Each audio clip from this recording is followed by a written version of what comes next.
건물이야. 그러니까 여기서 공부를 좀 했어요. 지문 제출 좀 해요. 예, 그 당시에 공업 견습소인데 이게.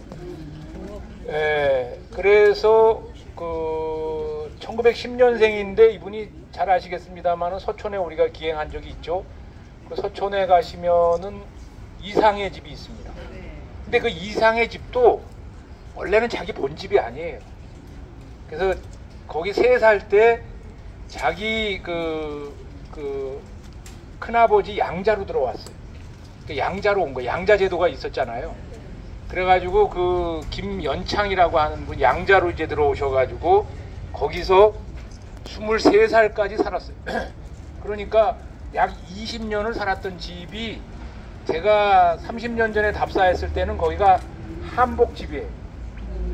그리고 한문을 가리키는 무슨 저 서예를 가리키는 서예집으로 또 바뀌었다가 그 사진을 내가 가지고 있습니다. 어디에.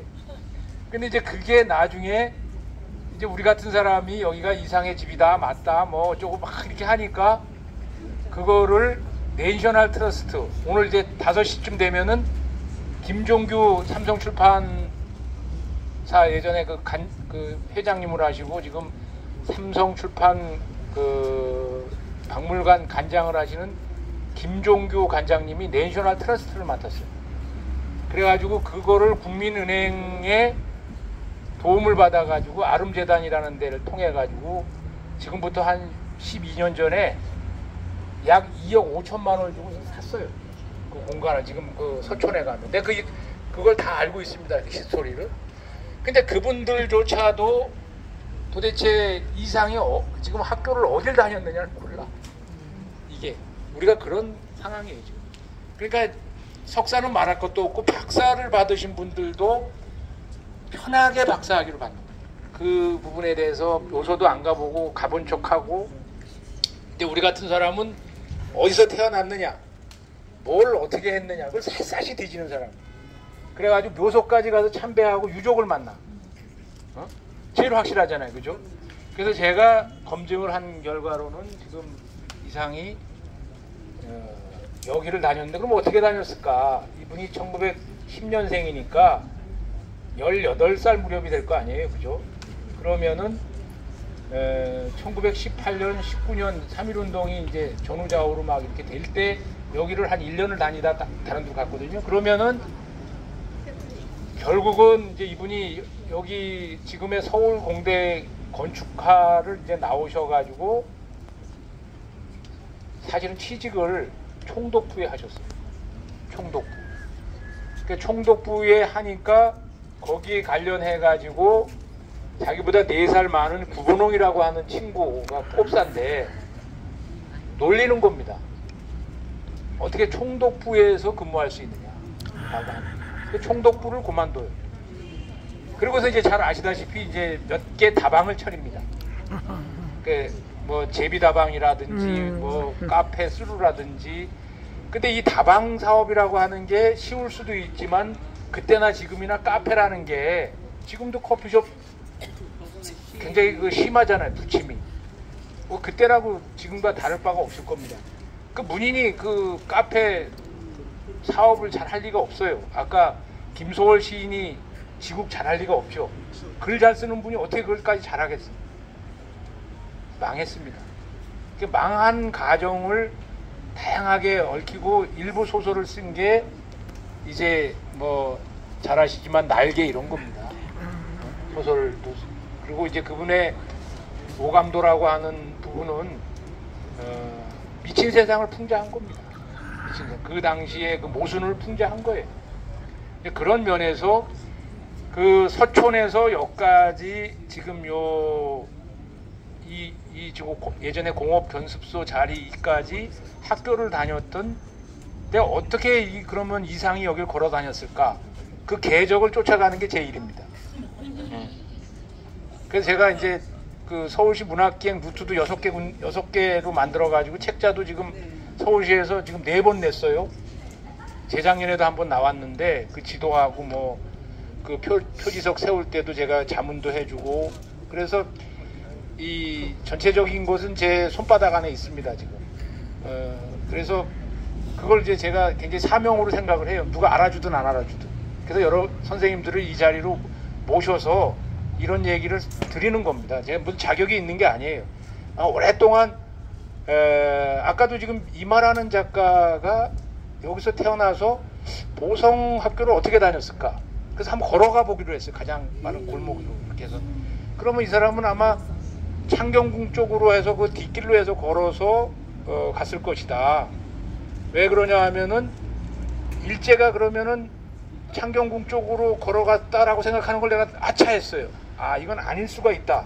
왜 그러냐 하면 지금의 창경궁로는 적어도 1920년대 말까지 다 군이었던 거예요. 그것을 1926년도에 조선총독부를 만들면서 그 율곡로를 새로 낸 겁니다. 그래서 여기가 아니겠구나 하는 사실을 저도 아는 거예요.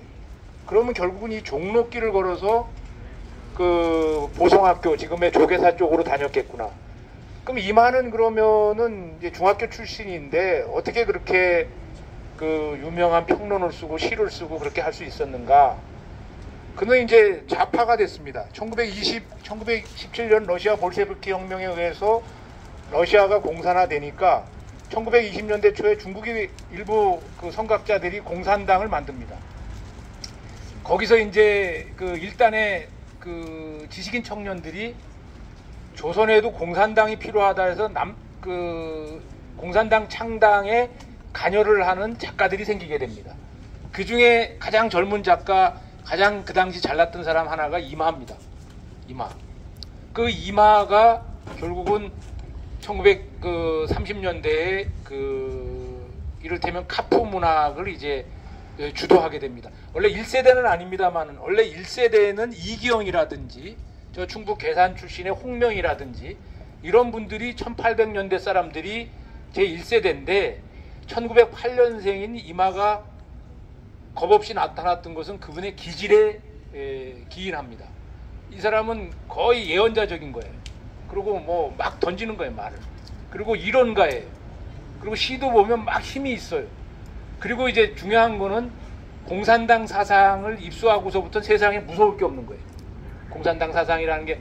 근데 적어도 우리가 사회주의라와 공산주의라고 하는 것은 우리 한국에서는 적어도 한국 전쟁 전과 후로 나눈다. 한국 전쟁 전의 사회주의와 한국 전쟁 이후의 공산주의는 좀 다른 부분이 있습니다. 그건 왜냐하면 사륙전이기 때문에. 한국 전쟁은 결국은 1950년 6월 25일서부터 53년 7월 23일까지 오르락 내리락 하면서 약 200만 명을 살상한 대전쟁이었습니다. 그 전쟁에 그 원혼이 있기 전에 사회주의자들은 그래도 용서받을 수 있는 분들인데 이마는 그런 사람 중에 하나다 해가지고 1988년도에 해금이 됐습니다. 그래서 이마라는 말을 지금 꺼낼 수가 있는데 바로 이마도 여기서 제가 보기에는 저 끝에 저 검은 건물 있는 그 뒤쪽에 아마 그분이 집이 아니었을까 생각을 합니다. 추정을 할 뿐입니다. 그런 면에서 여기 다녔던 이상 다 예전에 보성학교에 1년 선후배 관계들입니다. 김기림 시인도 마찬가지. 이제 그런 사람들이 결국은 1920년대, 30년대, 40년대를 풍미했다 이렇게 볼 수가 있고 오늘 어쨌든 이상이 다녔던 모교라고 단정할 수 있는 그런 건축물을 우리가 바라다 보면서 향후에 여러분들이 대학로에 한번 오시면 이 방송통신대 뒷길하고 여기를 어슬렁거리면서도 예전에 그 성곽 문인들 그러면 이마는 그러면 나중에 어떻게 됐느냐? 결국은 박헌영이 이제 원래 경기고보 출신인데 박헌영은 1901년생으로서 7년 선배예요. 이마보다. 근데 이 박헌영을 추종했던 이 세력들 그 다음에 이육사 선생의 동생 이런 분들이 다 같이 1953년에서 54년 사이에 처형당합니다. 그러니까 남로당은 약 80%가 괴멸당합니다. 그러니까 결국은 공산당을 찬동해서 공산당이 좋아서 올라갔던 사람들의 거의 80% 이상이 북한에서 괴멸당하고 살상당하고 처형당한다. 살아남은 사람이 몇 안 되는데 그 중에 홍명이라든지 이기영이라든지 그 다음에 저쪽에 이제 그 배제 출신의 박팔량이라든지 이런 사람들에서 한 10여 명에 불과합니다. 그런 면에서 이 사상이라고 하는 문제는 향후에도 민감하기 때문에, 근데 이 지금 우리 이상 선생 같은 경우에는 9인의 멤버예요. 근데 9인의 멤버도 나중에 두 분류로 나눠지는데, 하나는 사상적으로 조금 진보 쪽으로 갔던 분들로 인해서 해방을 맞이한 분과 또 친일을 했던 사람들로 나눠지게 됩니다. 그런데 적어도 1937년에 세상을 떠났기 때문에 일제가 발악하는 친일에는 편입되지 않았다. 근데 이상도 만약에 더 유명했다고 한다면 1930년대 말서부터 일본의 극한 상황에 의해서 친일을 할 수밖에 없는 상황으로 몰리게 됐을 것이다. 그래서 친일한 사람을 비판하는 것이 아니라 친일을 할 수밖에 없었던 상황인데 친일을 하지 않았던 사람들이 있어요. 이태준이라든지 홍명이라든지 몇몇 안 되는데 그 사람들이 오히려 이상할 정도다. 이렇게, 왜냐하면 일제 36년이라는 기간은 장구한 세월입니다. 이 기간 동안에 일제에 의해서 흡수 통합되지 않을 수 없는 것이 오히려 이상할 정도고, 그 사람들은 중국이나 러시아로 망명을 하거나 또 숨거나 또 아까 윤선도 선생님처럼 보길도에 가서 숨거나 뭐 이런 상황이 아니라면 친일에서 벗어나기는 매우 힘들었다. 이렇게 여러분들이 이해를 하시면 되겠습니다. 이동을 하도록 하겠습니다. 네.